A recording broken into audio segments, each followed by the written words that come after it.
Brian Culver, Clive Hooker, and Howard Wollaston.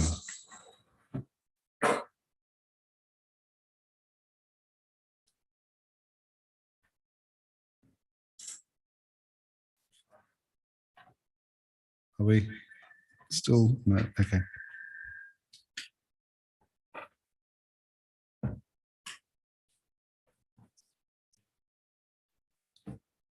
Are we sorted? Yeah, perfect. Thank you very much. The following officers are attending to advise and support the meeting. We have the team leader of Western Area Planning Committee, Mr. Simon Till, Senior Planning Officer, Sean Cutts, Highways Officer, Gareth Dowding, Legal Advisor, Sharon Armour, the Clerk, Gordon Oliver, and Zoom host, Thomas Dunn. Before we start, I'd like to explain for the benefit of those watching that tonight's meeting is being held both over Zoom and with councillors present at the meeting area.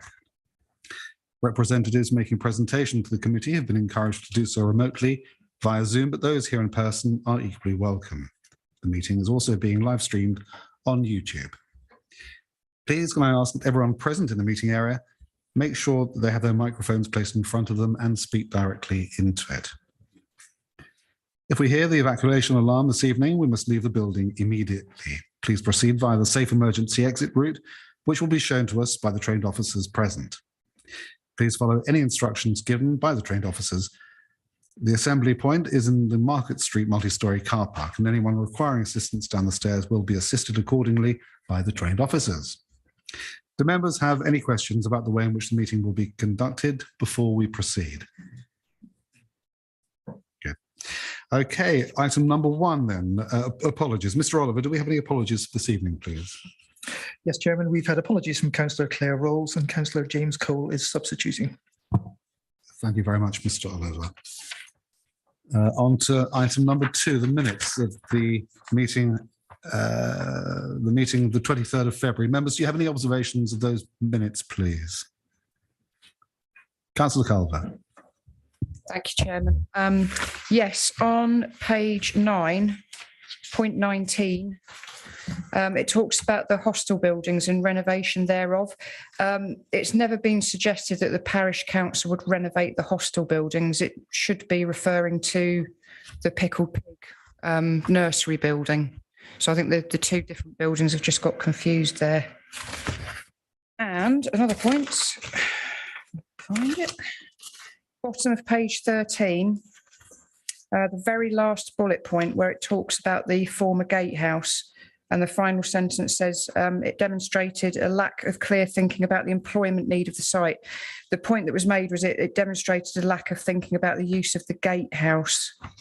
We had a lot of debate about initially it was discussed that it should be toilets, and then someone else said it could be a community hall and so on and so forth.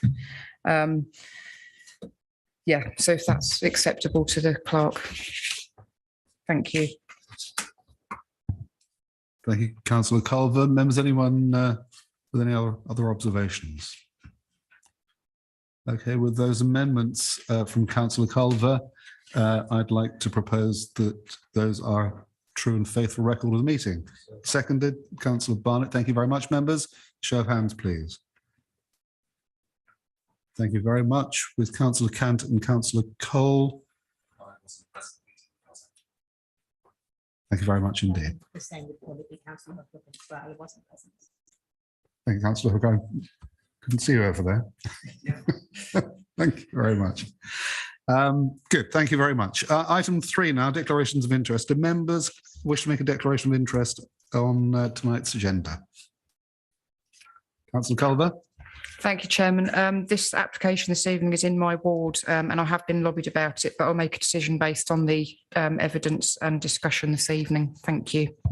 That's noted, Councillor Culver. Thank you very much indeed. Okay, item 4, moving on to item 4 of the agenda. For those of you new to the meeting, I'll explain briefly how this works. Officers will present the application to the committee, after which the following groups will be making a representation for a maximum of 5 minutes. We have no one other than the ward member making representation, save for the applicant and his agent. So following this, the committee members will have the opportunity to ask questions of clarification of the speakers. The committee will then debate the application and vote on the decision. So, as I said, we have just one application on tonight's agenda. And Mrs. Cutts, our presenting officer, would you like to begin your presentation, please, Mrs. Cutts? Thank you, Chairman. And I'll just start sharing my screen.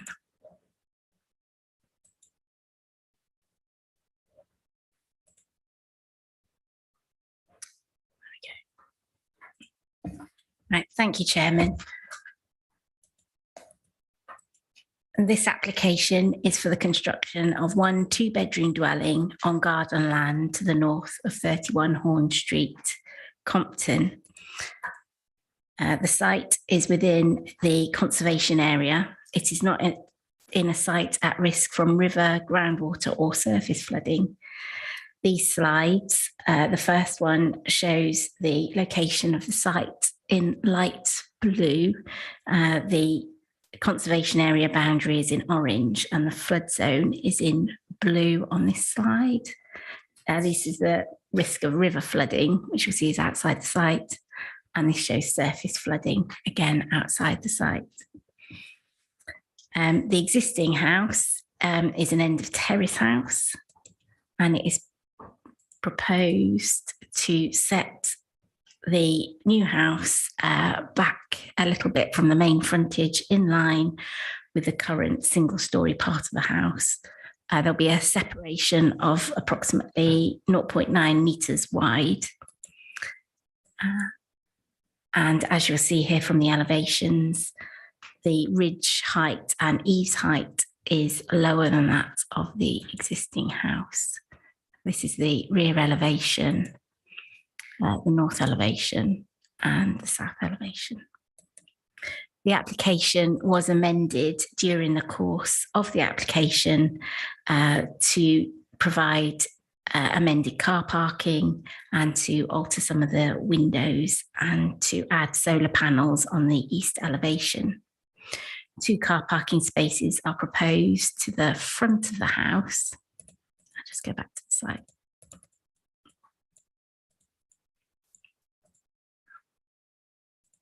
See better on this one. Two parking spaces are proposed to the front of the house, and swept path analysis has shown manoeuvrability into these spaces, which takes account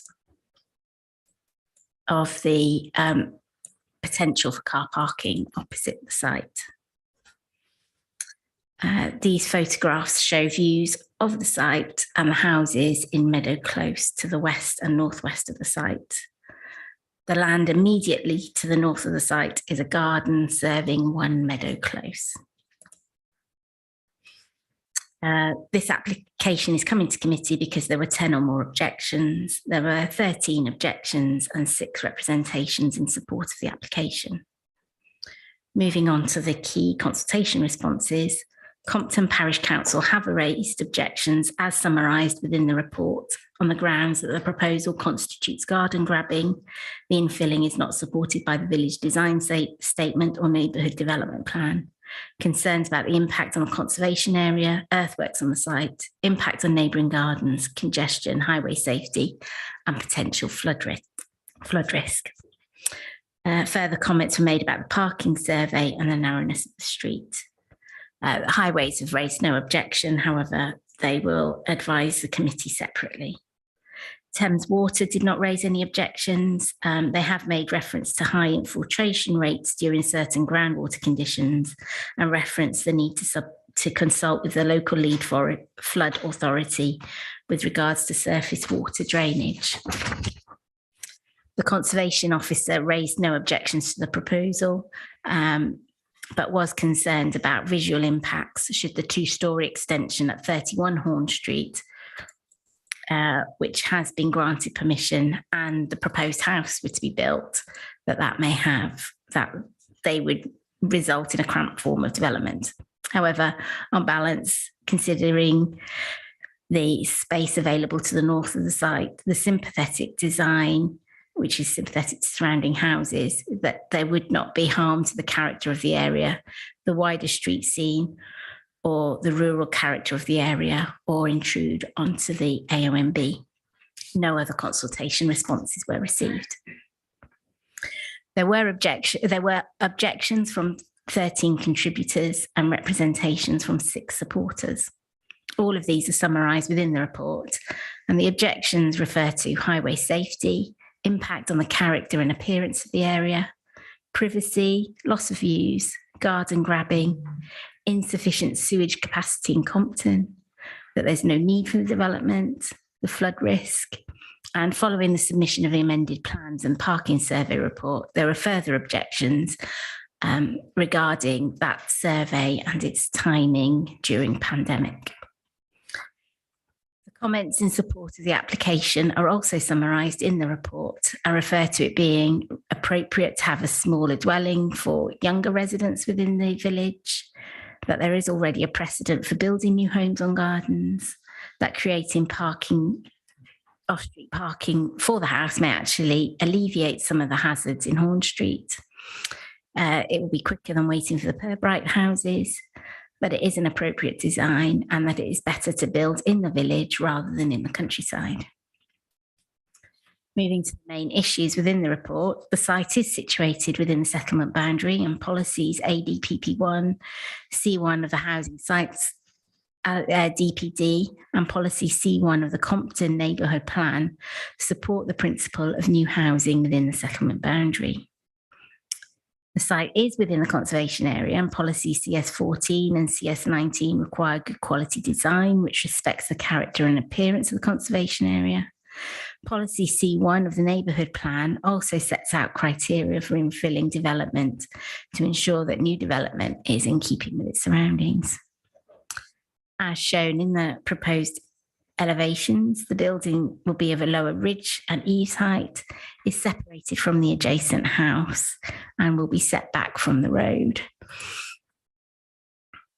The design is considered to be appropriate to the conservation area. It relates well to the older houses in Horn Street and the more modern development in Roden Down Mews and Meadow Close.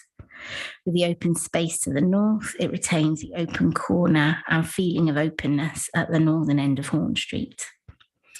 Permitted development rights for further extensions and outbuildings can be removed through a condition. The garden area for the new dwelling and retained house exceed the minimum requirements in the supplementary planning guidance and relate well to the size of gardens in the immediate area. There are solar panels proposed on the rear elevation, and these have been proposed to meet the required carbon reduction measures. And so on balance, given the limited public views, this is not considered to be harmful to the character and appearance of the conservation area. To ensure that the plot does not become overdeveloped and that the extant permission for the extension is not built as well as the proposed house, a condition has been recommended to ensure that only one of the permissions is implemented. So if work begins on this house, then the 2-storey extension at 31 Horn Street can't be built. There have been concerns raised from neighbouring properties about the impact on privacy and loss of daylight. The plans were amended to remove a side window on the northern elevation, which removed the potential for overlooking to the garden of 1 Horn Street. That was on this elevation here. And if we go back to the rear elevation, you will see that the first floor windows are actually roof lights serving a bathroom and a bedroom. These are roof lights. The bedroom window, which is the higher up one that you can see here, is positioned above internal head height at around 2 meters. And the other window is a bathroom, serves a bathroom, which is a non-habitable room. The boundary fences will screen views from the ground floor windows. And in any case, these are not directly facing any other habitable room windows. They are 15 meters away from the nearest habitable room windows. And 19 meters away from the first floor window. As you can see, I'll just go to the photographs. So you can see it's 19 meters to those first floor windows. So 19 meters to the first floor windows and 15 meters to the conservatory. But there is boundary fencing in between to screen it. And given the angles, this is considered to comply with the SPD guidance. At 12 metres away from the nearest house, which is One Meadow Close. Yeah, I can't. The proposal is not considered to result in a loss of sunlight and daylight to that house.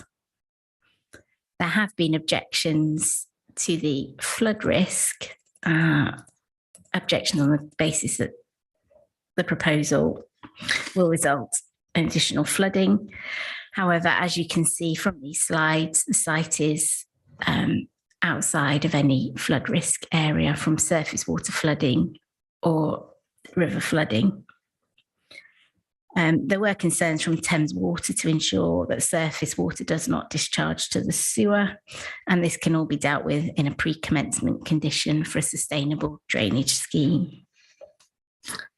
Policy C3 of the Neighbourhood Plan requires new development to meet a high standard of sustainable design.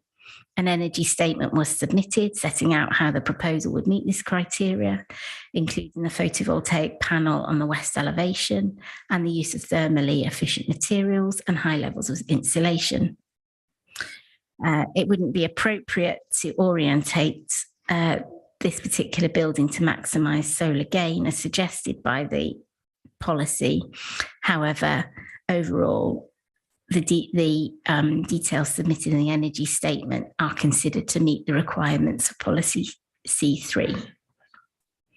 In summary, the proposal is for a new dwelling within the settlement boundary. It is considered to be of an appropriate design within the conservation area.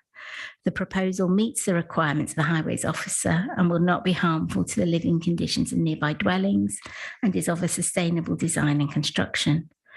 With the imposition of conditions as suggested in the report and with the additional condition recommended in the update sheet to limit the hours of construction, the proposal is considered to accord with the relevant policies and is recommended for approval. Thank you, Chairman. Thank you very much, Mrs. Cutts, for your presentation.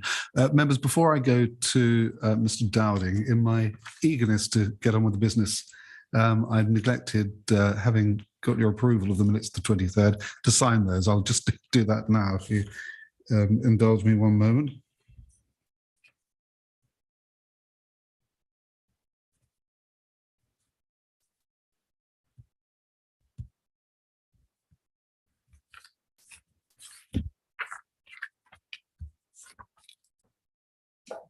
Mr. Oliver. That's done. Thank you very much, members. And Mr. Where are we? Mr. Dowding, over to you. Thank you, Mr. Chairman. I don't really know what else to add. It was a very comprehensive report by the Plan Officer. I think it's just to say that we have thoroughly checked the swept paths to ensure that vehicles can get in and out of that driveway, even if there are cars parked opposite. The driveway complies to standards in terms of its length and its width. There's an electric charging point being asked for as a condition.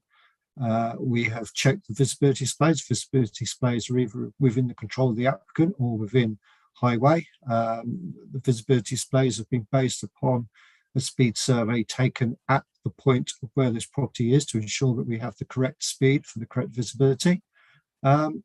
Really, there isn't much else to say about it as far as we're concerned. It ticks all the boxes as far as we're concerned, and we're happy with it. Sweet, Mr. Dowding, thank you very much indeed. I'm going to move now on to our speakers on the application, and we have the agent for the applicant, Mr. Martin Buckland. Mr. Buckland, would you be good enough to go to the lectern and make sure the microphone's turned on the button on the right? The microphone will. That's okay. It. Thank you. Can everyone hear me? Yeah. Thank you. Mr. Buckland, if I can just say you've got 5 minutes maximum. Yep. Members will then have a chance to quiz you afterwards on anything you've brought up in your presentation. If you just wait for me to start the clock, of course, you can begin.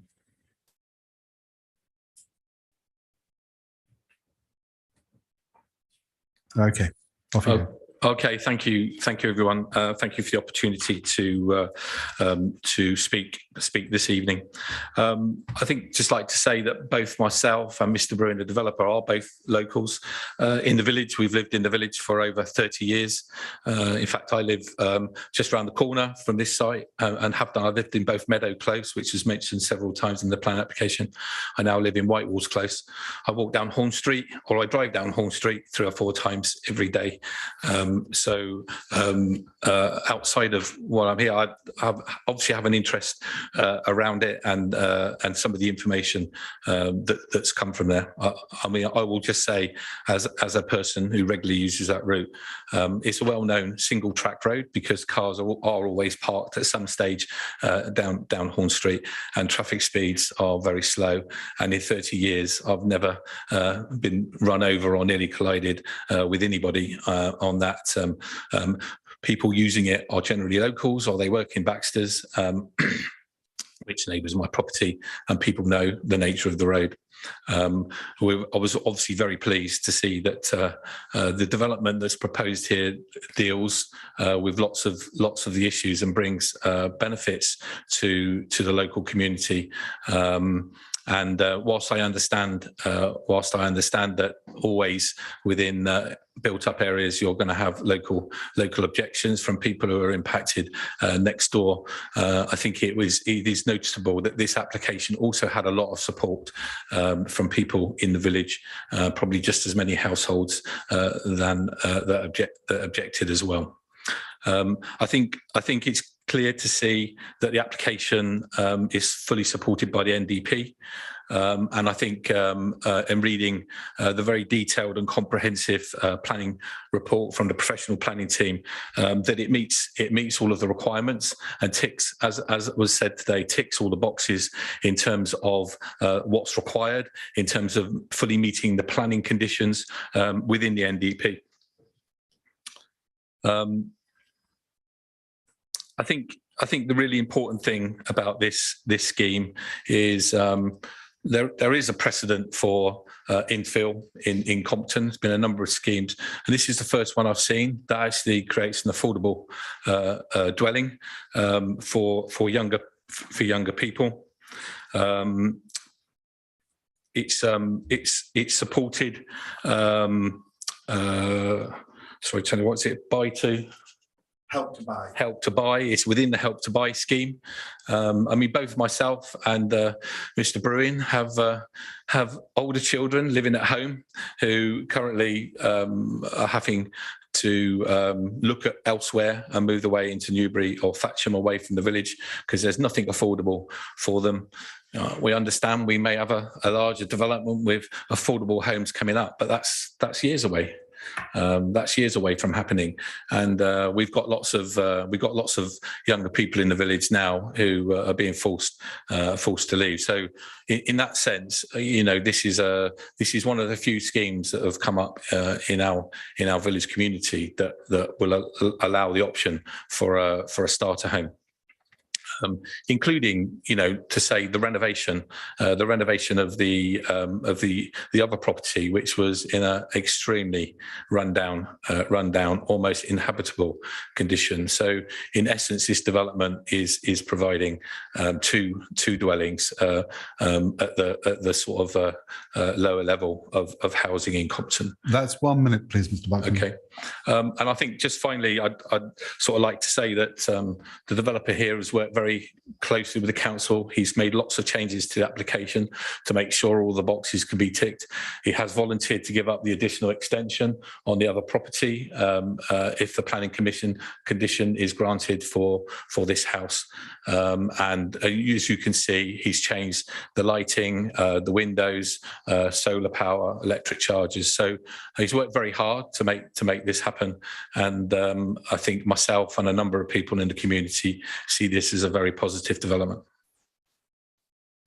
Thank you very much indeed. Members, any questions of clarification from Mr. Buckland? I've got Councillor Vickers first, please. If I may, Chairman, 2 questions, one of which doesn't refer to anything the Speaker has said, but I think only an applicant or supporter can answer the question, and it does refer to what Mrs. Cutts mentioned. So first question is, I was up at the site visit, although not with other members, and I could see that the building next door, which is also part of the same ownership, looks as though the extension looks fairly new. But am I right in thinking there is a further extension that you have planning permission for, which is the one referred to in condition 5 and in the officer's report, that effectively you'll only be able to implement one or the other? And the other question is, I noticed you've got solar panels on the side of the roof, which appears to have less potential for solar gain than the other side. And I wondered what reasoning there was, or whether you could perhaps have panels on both.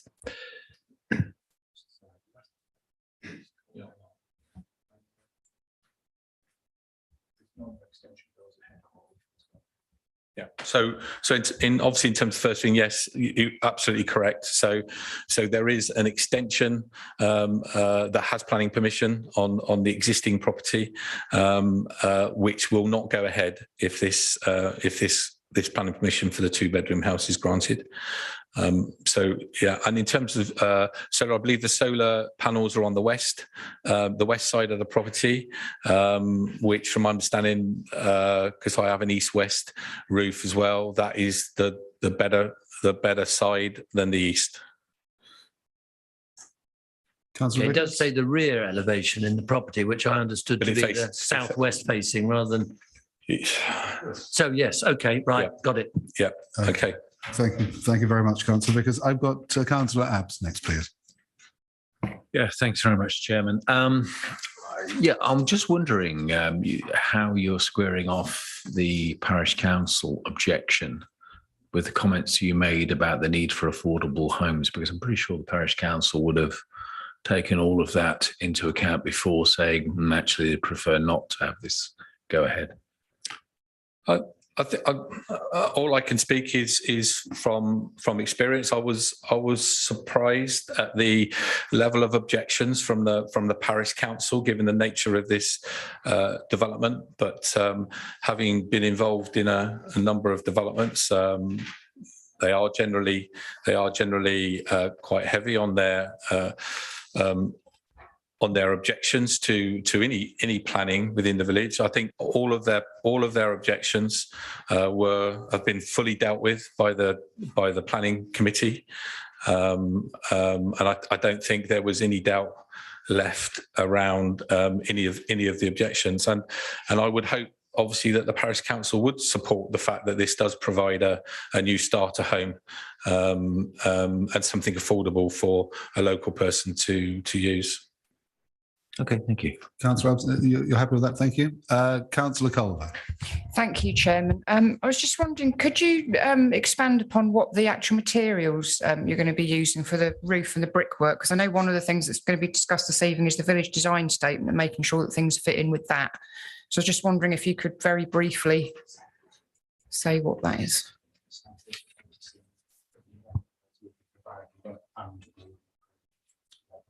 So I think that's to be agreed with the planning officers. So what will happen is that samples of all of the building materials will be provided in advance for approval by the planners. So, I think so. We haven't got something here where we've got a premeditated sort of a full design in terms of the brickwork and the roofing materials. I think we are, once the application is approved, then we would work with the council to make sure that they are happy that all of those materials are in keeping. Thank you. Thank you, Councillor Culver. Councillor Cole. Thank you, Chairman.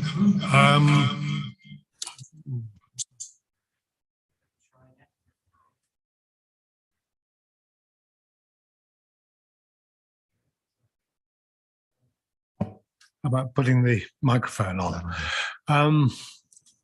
I thought I heard you say charging points in plural. The document gives us only one. There are 2 parking spaces. Are you allowing for 2? Well, I think there's, at the moment, within the plan application, there's one charging point. Thank you. But obviously, given the nature So part of my business is EV charging. I mean, once we put the supply in for one charging point, actually extending that in the future. I mean, I think we have to remember, whilst some people have electric cars or hybrid cars now, I mean, the major, it's not till 2030 do people have to have them. So, but the infrastructure will be there. So I think it will be easy to add an additional charging point on the existing infrastructure. You wouldn't mind us conditioning it for 2 now then? No. Thank you. Councillor Cole. I've got Councillor Barnett now, please. Through you, Chairman. Excuse me. The construction, excuse me, I haven't got COVID, I've got a blooming heavy cold, excuse me. In regarding the construction management plan, obviously it's an operation which presumably your colleague will be working, which of course is very close to 2, if not 3 properties. There's limited times when you will be able to operate. Is that likely to be acceptable for you and your colleague working on that particular site? Yeah, I think so. I think if there was a working hour restriction on the development, we would be happy. We would be happy with that. And we understand it's a built-up area, residential area. Obviously, a colleague, Mr. Spring's been obviously working on the site already, but we would be happy to comply with the restrictions in terms of times, noise levels, etc. Chairman, if I can ask a supplementary. Clearly, when we went to the site on Thursday, it was a construction site, and there was operations. I take it the operations are very much based on the landscape in the existing site. Is that correct? Yeah. Okay. Yeah. Thank you very much. Yeah, they're still finishing off on the existing site. Yeah. Thank you, Mr. Wackland. Councillor Barnett. Councillor Abbs, please. Yeah, thanks very much, Chairman. Following directly on from that, I'm a little confused now because the amount of material that was left on site from, certainly in the photograph that we're shown this evening and from my recollection of going on site, the extension work had been completed. So I'm confused as to why there is so much material on site still if work is completed. Could you explain that, please? No, I think the side piece to the house that you're referring to as an extension was an existing part of the building that's had to be refurbished because it was in extremely poor condition. The extension to the property that will be foregone is at the rear. Unfortunately, it doesn't change whether it's an extension or whatever. It doesn't change the question about why there is so much material sitting on site if the work is completed, or is the work? Are you just talking about general earth and? I mean, obviously the site's been. I mean, obviously. No worries. We'll come back to it when the officers show. I'll ask the officer later on to bring the photo up again. Okay, members, are there any further questions of the agent? I think, gentlemen, thank you very much, Mr. Buckley. Thank you. I now move on to the ward member, Councillor Culver. Thank you very much, Chairman. Councillor Culver, if you indulge me 1 second, I'll find my phone. And when you're ready, please begin. Okay, wonderful. Thank you very much, Chairman, members. I have been a bit torn on this application as I've read through the paperwork and read the village design statement and looked again at the NDP. As I've said in previous meetings, we do need more smaller homes. So from that point of view, I think that this is a good proposal. But I talked very much about 1 and 2 bedroom homes in previous meetings, so I won't repeat all of that. But members who were at those meetings would have heard me speak very passionately about the fact that we do need more smaller homes so that older people downsize, younger people can and stay in the village and so on. It's obviously preferable to do infilling rather than to build on a greenfield site. Some objectors have pointed out there will be new homes on the Institute site, but we don't know how long it's going to take for those to come forward. And there is no guarantee about the number of small properties that there will be on that site when it is completed. Horn Street is a very tight, compacted road already. The parking basically renders it single width. So I do have concerns about people's ability to drive in and out of the driveway. But obviously highways have said that in their consideration, that is not a problem. The architecture of the road is a mixture of pre-1900s brick terraces, cottages, and a more modern cul-de-sac. So it is a bit of a mishmash already. In my view, infilling would not be inappropriate because that side of Horn Street is already very predominantly terraced. And there would still be some green space to the north of the property, even if this planning application was accepted. Policy 8 of the NDP, which was passed in February, contains 22 design parameters, which were taken from the Village Design Statement of 2005. I think there's a lot of wiggle room on a lot of these. You can look at them and interpret them in different ways. It says that a new development must be proportionate in height to surrounding structures. I think this one is because it's slightly lower. And also if there's a condition that they can't have the 2-storey, they can only have the 1-storey extension, that also deals with proportionality, I think. There will be sufficient provision for off-road parking, so it ticks that box. But then there are other elements of the village design statement which are open to interpretation, I think. So, for example, the fact that there should be appropriate space between buildings, avoid inappropriate infilling, etc. But as I've said, there is a lot of terracing on that side of the road already. And actually number 27, which is slightly further down the road, is physically attached to the newer properties at Roden Down Mew. So if there's any concern about terracing, one could argue why was that new housing estate permitted to attach to the older housing? There's a number of things in the village design statement. It welcomes the use of dormer roofs, which this property would have.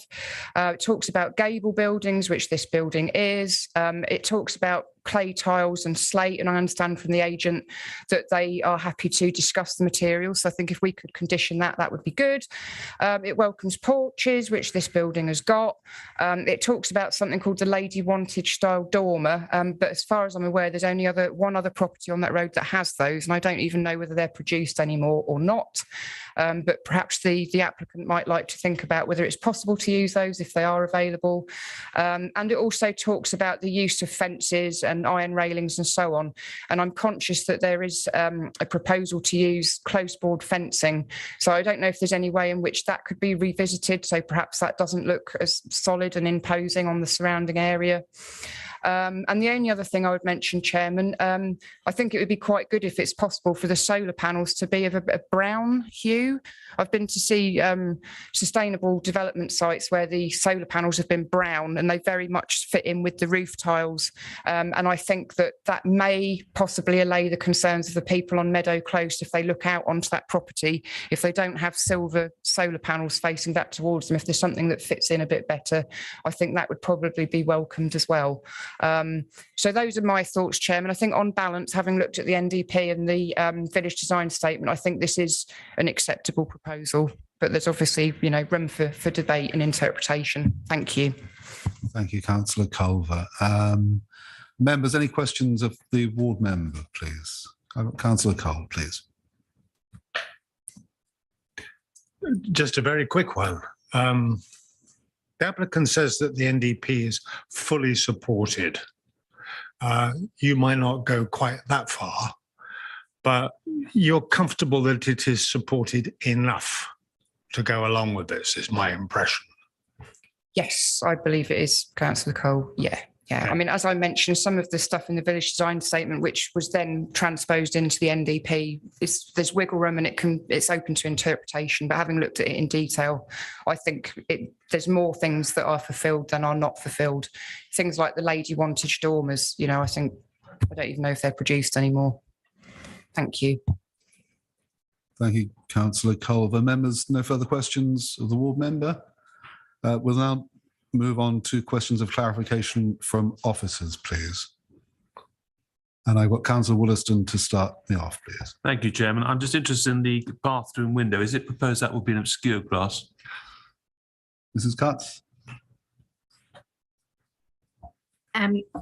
It hasn't stated that, but I mean, it can be something that could be conditioned. Could we condition it because it is much lower than the other one? So I'm just concerned about overlooking into the other houses. Yeah, I mean, we can add that as a condition. Thank you. Thank you, Councillor Williston. I've got Councillor Abs, please. Thank you, Chairman. A point of clarification about distances. I always have in my head 21 metres, and distances were mentioned less than that. I was trying to do a quick bit of research to reconfirm that. I thought it was 21 metres. When did it drop to 15? Mrs. Cutts, do you want to pick up on the distance, please? Hello, yeah. It is 21 metres when they are directly facing each other. So on a complete back-to-back situation. When you start to move apart, then the distances can be closer because you've got obtuse angles then coming in.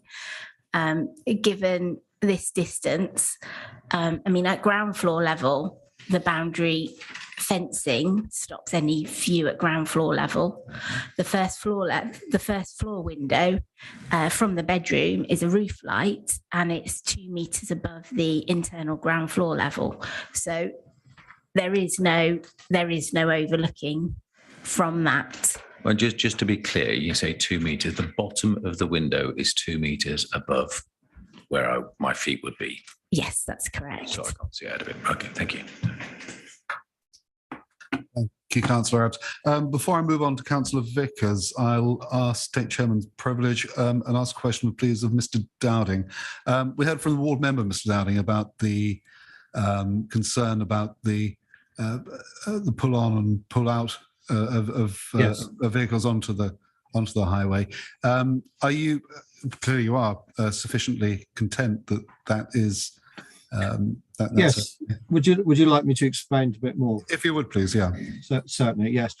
Initially, when the track plots were shown, they were done without the cars being parked opposite, and we noticed that it'd be extremely tight for vehicles to reverse in or out of those car parking spaces with cars opposite.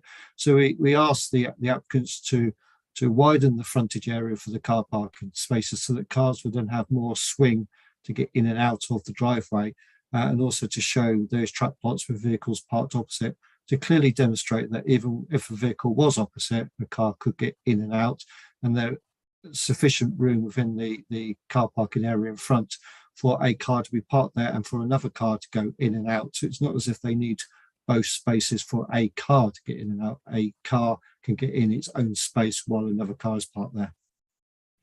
That's useful, Mr. Downing. Thank you very much. I've now got Councillor Vickers, please. Thank you, Chairman. I'm picking up on the ward member's point about close boarded fence, and looking at the plans, I can see no reason to carry a close boarded 1.8 metre high fence all the way to the road. I don't know whether that's the intention, but I would have thought for security and privacy, you need it from the gate backwards. But for the front bit, I would have thought both for visibility when you're exiting the driveway and for general appearance, I don't like solid lines of 1.8 metre boarded fences anywhere. You're sort of almost in the countryside here. It's a rural village. Can we change that to picket fence? I mean, it would save a bit of money, I'd have thought.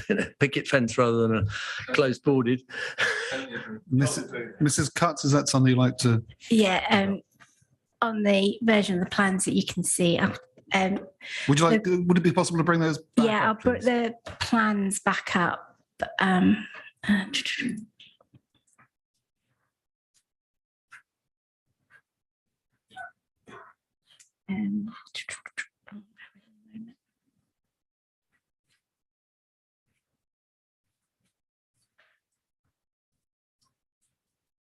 Yeah, on the ground floor plans, you'll see that it's a 600mm picket fence from the front of the house to the road.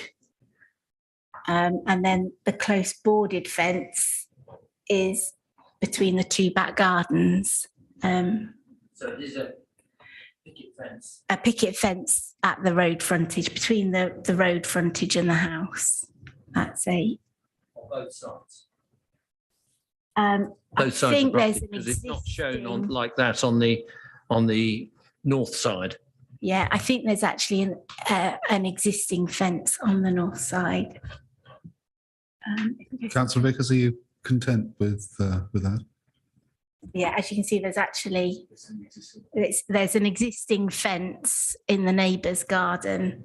You can see the post and rail fence on that photograph, and there's an existing Right, fence so it's on an that. existing there that I see. I didn't realise the neighbours, I've forgotten the neighbour's garden goes all the way to Horn Close. That's correct. Right, so we can't do much about that. It's their privacy. Yeah. Thank you, Councillor. I've got Councillor Cole, please. Thank you, Chairman. As well as conditioning 2 charging points, since the applicant seems to be happy to accept that, what can we condition in respect of materials? From my point of view, this is conservation area, this is heritage. What can we do to ensure that this fits in? Okay, the schedule of materials on the recommended conditions. This is our basically pretty much a standard condition. Requires approval of the construct of all the external surfaces in the development. So that's the bricks, the wall materials and the roofing materials, and that's what we usually require. They have submitted an energy statement, and that's within the in terms of the, if you're asked, so in terms of the what the building looks like, the details of bricks or any other walling material, we've got a condition for that, and for the roofing, external roofing materials. In terms of the actual construction materials, which make up the structure, we don't usually condition those, although the energy statement has made reference to levels of insulation and those details, and that's covered by in the list of approved plans and details. I think we might need to add it in, actually, if members wish to do that. I see Mr. Till has got his hand up, so he may be about to add to this, but I would comment that bricks come in many different colours. Yeah, we asked for a sample and a detailed specification of the brick. So we will ask for the name of the brick, the colour of the brick. So we have a very detailed idea, and we will ask for it. And if we need a sample, we will ask for that as well. Thank you, Mrs. Cutts. And at that point, I will invite Mr. Till. Good evening to you, Mr. Till, to make comment. Chairman. Chairman, in answer to Councillor Cole's question, just adding a little bit more detail to Mrs. Cutts' excellent contribution.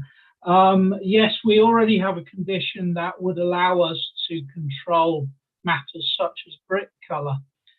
Should members wish to add to that condition a specification for conservation style roof lights, which are roof lights that are flush to the surface of the roof, and also details of the finish of the solar panels, as I heard Councillor Culver raise that as a concern earlier on, then those matters could both be included within the external materials condition that you've got there within your agenda.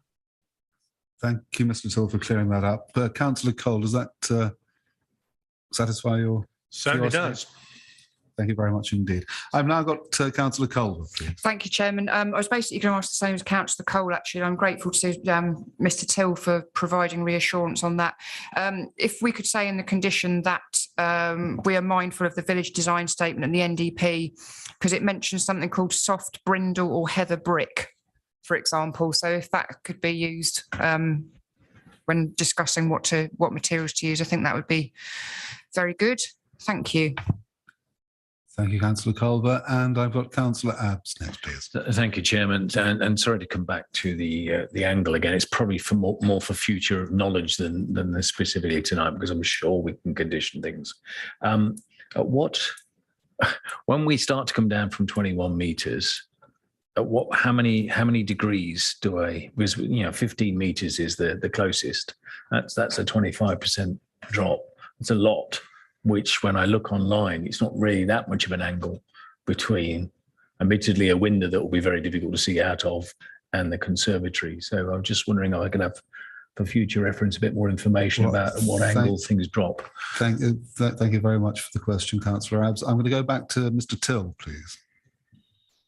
Thank you, Chairman. I think I can shed some light without shedding some light in this particular case. So we have to consider each application on its individual merits. The rule of 21 metres is a rule of thumb guidance for a direct window-to-window overlooking relationship, i.e. you have two houses that are on a linear relationship with each other. Once you move outside of that, things become considerably more complicated, and you have to start looking at how oblique the angle is that you're dealing with between the two windows.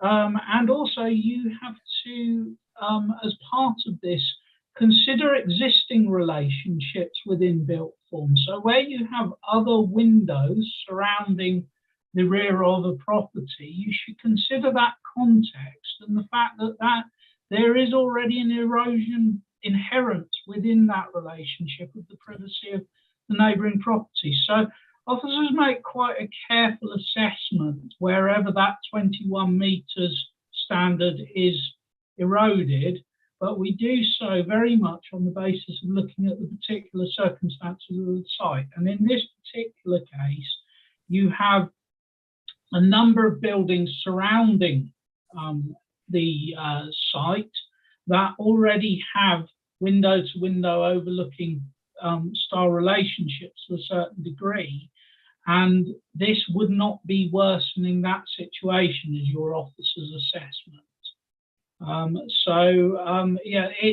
It's not the best answer. It doesn't provide you with any hard rules on it, but it is very much that case-by-case basis, each individual site on its own merits. Thank you, councillors. Oh, that's great. Thank you very much, Mr. Till.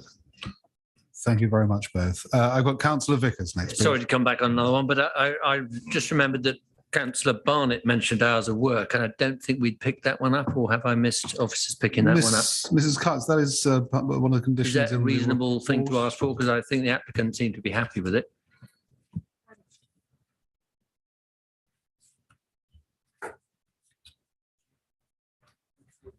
Wrong button. Sorry. It's on the update sheet. It's on the update sheet. That's right. Yeah, because I was looking through the report and I couldn't see it. Now I've remembered. Thank you, Mrs. Armat. Thank you. Thank you very much. Councillor, is that the extent of the question? That's wonderful. Thank you very much indeed. Are we done with questions of clarification of officers, members? We are. Then we'll move then directly into debate, please. Who'll start me off? Councillor Abbs. Yeah, happy to kick off, to be honest. Of concern to me was the parish council's objection, because I think I always want to take those type of objections very seriously. However, I think in the end I was convinced by the ward members' presentation of the fors and against, and on balance, if not this, then where? So I shall be in support of this application. Thank you, Councillor Abbs. I've got Councillor Cole next, please. Likewise, as a matter of principle, I tend to be against garden grabs. And I look to see what happens with the neighbourhood plan. But our ward member duly convinced me that she was happy. So I go along with this. It's a good site from the point of view of flooding, for example. Small house for a young family or indeed an older people, perhaps downsizing. Carbon side seems to be being dealt with properly. quite hard to disagree with this. I feel our planning officers have actually done a good job to negotiate a solution. So I'd be very happy to propose this one. Thank you, Councillor Cole. That is noted. I'll ask at this point. I won't actually. No, I won't. I'll go to Councillor Cant, please. Thank you, Chair. I must admit, when I read this, I was puzzled before the discussion that's taken place already with colleagues about why there would be any grounds to reject it. And I've heard nothing tonight which suggests to me that there are any good planning grounds. Far from it, as much as Councillor Culver said, this appears to be quite a significant enhancement to the a pretty tedious plot of land left at the end of a row, and an addition to the village facilities. So I should be voting for it. Councillor Cant. Councillor Barnett. Chairman, members, likewise, we've considered several small proposed properties on a variety of very small sites over the last few years, especially in urban areas. This is obviously a more rural, a village environment. Nevertheless, it's a reasonable sized communal area, whereas of course some of the other sites we looked at, there's been no outer area at all. It's just been the footprint of the building on a very small site. So you know, I'm more than happy with this, and I would hope, as what's been said in the debate early on, that it could well be a local family that would benefit through this particular building. So yes, I will be supporting it. Thank you, Councillor Barnett. I've got Councillor Hooker next, please. Thank you, Chairman. Chairman, I've always fully supported our policy of 10 letters of objection, bring an application to committee, and this application has rightly come to committee tonight through the submissions of objection. And I fully respect the comments of all those that the residents that have written in. However, having read the objections, I can see nowhere where they have proved a breach of our policies to the extent that we should consider a refusal. The application, I think, is one of infill, obviously, within the village settlement boundary, of which I suggest we look at these applications, and the presumption from the outset is one of approval. The applicant, I feel, has made good efforts to work with the council to fit this in and make it an acceptable property, as we've discussed, that's going to be in big need. So I can see no reason for refusal, and therefore I'm very happy to second Councillor Cole's on this, and for this application to be approved as the recommendations of our planning officer. But just with a footnote that we do incorporate and agree before we do anything as to the conditions that we've discussed this evening. Thank you, Chairman. Thank you, Councillor Hooker. Okay, members, I've got no more hands. I have a proposal from Councillor Cole, seconded by Councillor Hooker. And before I move on to the vote, we will come back to those conditions that we were discussing. Quite a few, I think there were. Councillor Abbs? Yeah, the main one for me, I just want to make sure the bathroom window is just used obscured glass. I know it's not a habitable room as such, but it will serve both parties to have it as obscured glass. That was certainly one of the conditions mentioned. Councillor Culver. Thank you, Chairman. Yes, if we could condition about the colour of the solar panels, I think that would be welcome. And also, when it comes to deciding what materials to use, if reference can be made to the NDP and the village design statement, and in particular about the brindle and heather bricks and so on in there. There's 22 points in the NDP that are lifted from the village design statement. So I think if officers were to look at that judiciously and pick out anything from that that would help the house to fit into the street scene, I think that would be very welcome. Thank you. Councillor Vickers, one moment, please. I just want to.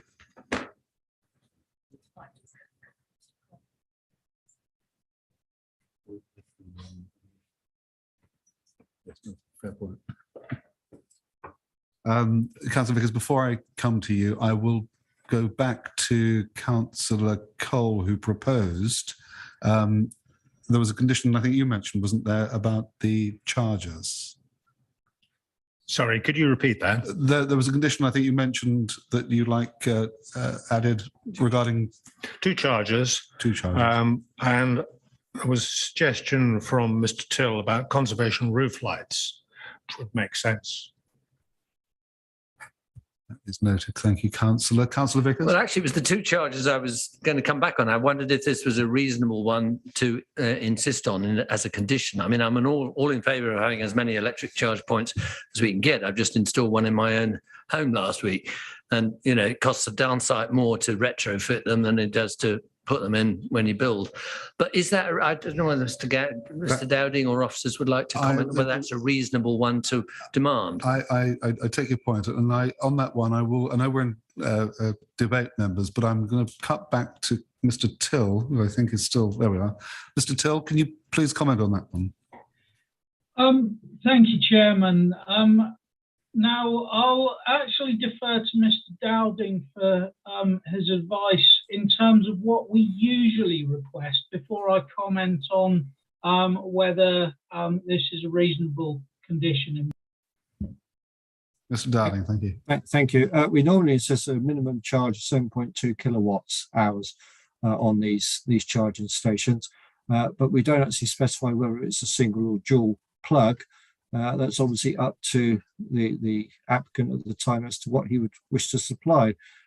We have no problems as long as the minimum charge value is to our standards. That's all that matters to us. Yes, I do agree. It is often cheaper to fit a brand new rather than retrofit. But again, it is up to the applicant. Thank you very much for clarifying. Just before we move on, please, is there a bit of tech support, please? Councillor Barnett's video appears to have been... it's gone up. I don't know where that puts me in relationship to voting. That's all I'm worried about. No. We'll just try and get you back on screen. I don't want to cheat the watching millions, Councillor Barnett, of your boyish good looks. So, Chairman, while we're waiting for that, can I just share a little bit of technical information when we're talking about single versus... Chairman, have we finished with the hands up at the moment? There are still hands up. I'm sorry, we were just taking whilst Councillor Barnett was being... Oh, he's back now. Sit on to. Are you back with us, Councillor Barnett? Wonderful, thank you. Next hand, I think, was Councillor Abbs. Yeah, it's really on this multiple charging points, etc. And unless that house has 3 phases, it can support 7.2 kilowatts as a single phase. So demanding 2 is not really, or saying 2 is not really the right question. Is, how many phases have we got? And if the applicant has 3 phase and wants to put 2 or 3 in, great, then they can all be 7.2 kilowatts. Otherwise, you'll end up sharing that 7.2 and there'll be 3 kilowatts or something of that nature. So I'm not so bothered about the actual quantity. It's, the fastest possible for me of any location is the better answer. Thank you, Councillor Abbs. As the proposer, Councillor Cole, I'll come back to you on that. I think I understood there that it's technically difficult unless you have 3-phase power. Well, each phase will only support 7 kilowatts. One 7.2. Yeah, and most houses are single phase, not 3-phase. So, absolutely. So not feasible to insist on 2. Okay. You can have 2-3 kilowatts, but that's just charging everything slower. It doesn't really help you very much. For overnight charging? Well, I don't fancy getting up at 2 a.m. in the morning and switching the cars over, but yeah. Quite. Okay. Again, members, I note Mr. Till's hand, and he'll probably put us right on this one. Mr. Till? Thank you, Chairman. This is a very unusual situation where I find myself at a slight lack in terms of the technical knowledge, but the matters being discussed here are venturing quite a long way beyond planning matters. And I think we've had advice from Mr. Dowding that the electric charging point proposed would meet the highway standards. So I would suggest that going beyond what's set out in the condition that highways have recommended would be seeking something unreasonable and beyond the remit of planning in this particular case. Thank you very much, Mr. Till. Councillor Cole, are you happy with Mr Till's take on that? I'll go along with him. Thank you very much indeed. I've got Councillor Hooker next then, please. Thank you, Chairman. I think we've gone down a rabbit hole on this one. We don't ask for 2, 3, 4 charging points on new builds. And I think when we look at this property as starter home, are these honestly thinking that the people who are going to be in this house can afford 2 electric cars? I mean, I think we're going to set a precedent here if we're going to say we're going to put more than 1 in. I think the fact we've got 1, which is what we normally ask on any development, then that's sufficient. There's no need to consider 2. I think it's asking much of the much of the developer to take on when he doesn't need to do it. Thank you, Councillor Hooker. I have no further hands, members, and with the proposal from Councillor Cole, seconded by Councillor Hooker, with the conditions that we've discussed. I think we're happy with those, members. There's nothing else outstanding. I'd like to put this one to the vote then, please. Members, those in favour of officer's recommendation? That is unanimous. Members, thank you very much indeed. Okay, that concludes the business for the evening, short and sweet one. Can everyone please remain in the Zoom meeting until we've been advised the live stream has been stopped. Thank you very much, members, and good evening.